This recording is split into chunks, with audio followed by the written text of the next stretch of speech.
What's happening, people? Back with another music video reaction, and we're going to watch another one from Kate Bush. And this is a music video from her second studio album, Lionheart, though it came out in the same year, 1978, as her debut studio album, The Kick Inside. And yes, I remember when I did the audio reaction to this, just by the title alone, I was like, wow, I wonder this might be related to the Hammer horror films, those classic horror films of the mid 20th century. And I think Mark and others, immediately commented, like, yes, that is very much the inspiration for what she does in this song thematically and in terms of some of the sonics as well. So curious to see how the video may play off of some of the visuals and or cinematography of the Hammer horror films and just how she represents this track visually. Again, from the very beginning of the Kate Bush deep dive, people talked about, she's a very visual artist and a lot of what she does works on multiple levels, both thematically and visually. So keen to see this. Let's give it a watch. This is Kate Bush and her official music video for Hammer Horror from her Lionheart album 1978.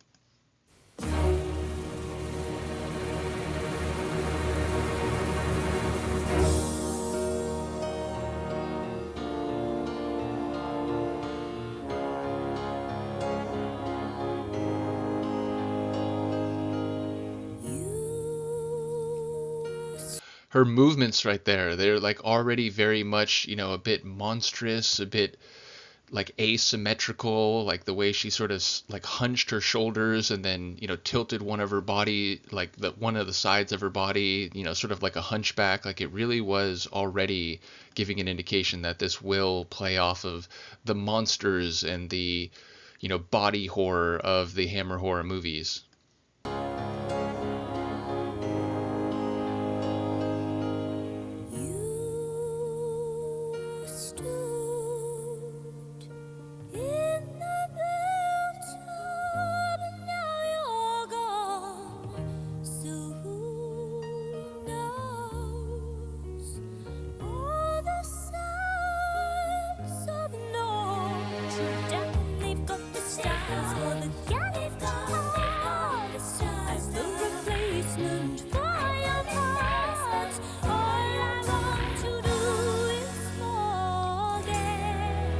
So also some continuity immediately with Wuthering Heights. We have the, ballet style dance moves mixed with that strobe, or what's the right word? Like trails, like with her movements, the way like it's shot to give her a bit of a sort of blurred effect when she moves. So yeah, those features were both prominently in the Wuthering Heights video. So I do enjoy the way that, she definitely already visually is sort of carving out her own niche in terms of what one might see in her videos.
So obviously there's those, sort of attacking monster-like gestures that she and her fellow faceless dancer do for the chorus.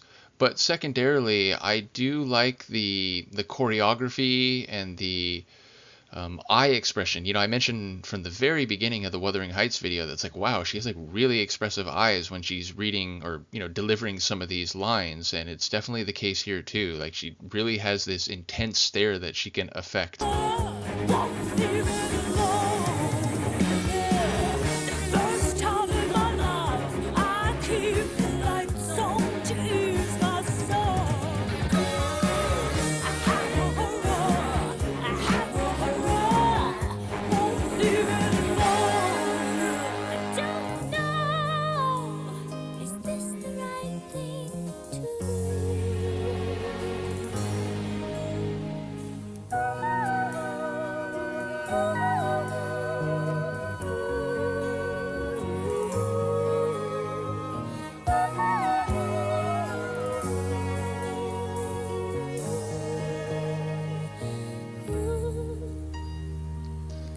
That shot of her, running away, maybe from danger, looking from side to side, turning around with the surprised expression, all very, staples of horror movie imagery and cinematography.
Wow. No ads, please. So yeah, what an incredible end. She seems to have been slain by the monster, and there's a sort of like graphic moment. He like grabs her throat in a sort of threatening way. So yeah, ultimately it feels like the beginning of an ad and the end of a music video. So yeah, I love the use of visual motifs and tropes, if you will, that really seem to fit in with the horror movie style. And the lyrics, certainly, the idea of like leaving on the lights, and someone touches you on the shoulder and you turn, but when you look they're not there anymore. So like it's all very of the piece. And once again, I like her dance moves and just her expressiveness in her performances. So yeah, very early still in the Kate Bush musical video journey, but I am looking forward to a few in particular. Running Up That Hill, again, it's one of the only songs I knew from her going into the audio journey, but I'm definitely looking forward to seeing that video. So let me know what you think of this one, and I will see you next time. Peace.